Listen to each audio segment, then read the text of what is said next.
her dreams.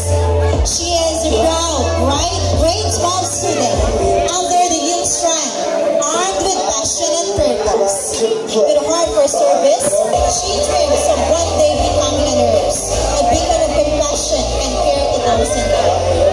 When the spotlight shines, she shines brighter, lives in destiny.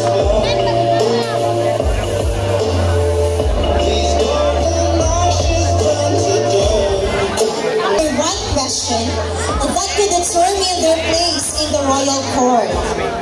This is, finally, at last, the question and answer portion.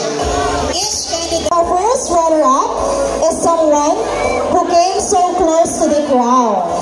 She will take over the duties of Miss Agbaligat 2025 should the reigning queen be unable to fulfill her responsibility. Congratulations, candidate number 1. Okay, malugod ko po. Okay, ang ating first and second runners-up.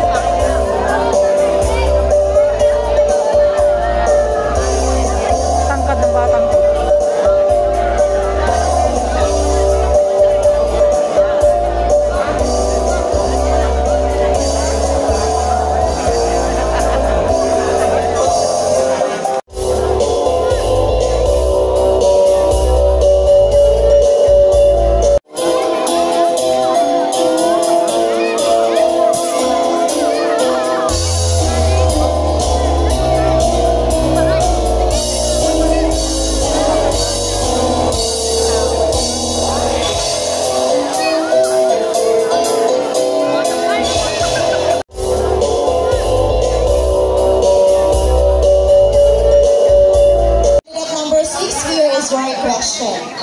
Kung mabibigyan ka ng pagkakataong makausap ang isang leader ng ating barangay o bayan, anong isyu ang uunahin mong talakayin at bakit?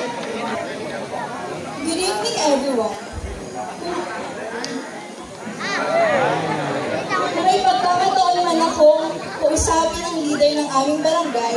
Ang una kong tatalakayin ay ang kalidad ng mga serbisyo sa basura at kalinisan sa aming barangay. Dahil ang kalinisan at tamang pamamahala sa basura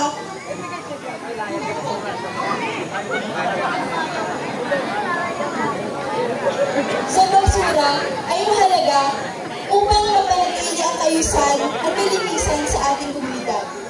Nais kong malaman kung ano ang mga plano ng barangay upang mapabuti ang serbisyo sa basura at kalinisan. At kung paano makakatulong ang kabataan nang matupad ang mga layunin na ito. Yun lamang po at maraming salamat. Thank you very much, candidate number 6. So, confidence, intelligence, elegance in the heart. She is the epitome of a true queen. So, the title of Miss Agbaligat 2025 goes to candidate number 6. Okay. So, to everyone, please stand up as a sign of respect and admiration for the crowning of our new queen. Okay, lahat po ay inaayayahan na tumayo as a sign of respect for our new queen.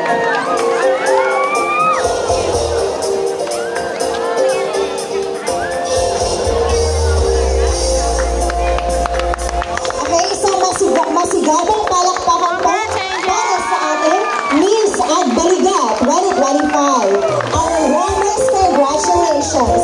Lovely angel. Nilanda talaga si Boss Otto. So sabi ko nga kanina, walang uuwi, luhaan at talo. At dahil bawat isang kandidata ay merong 1,000. Maraming salamat po sa napakaganda. Sira!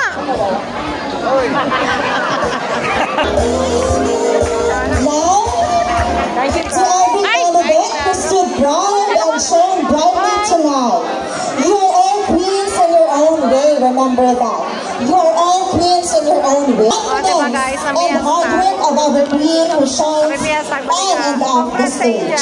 Thank you everyone, and once again, congratulations to all our winners.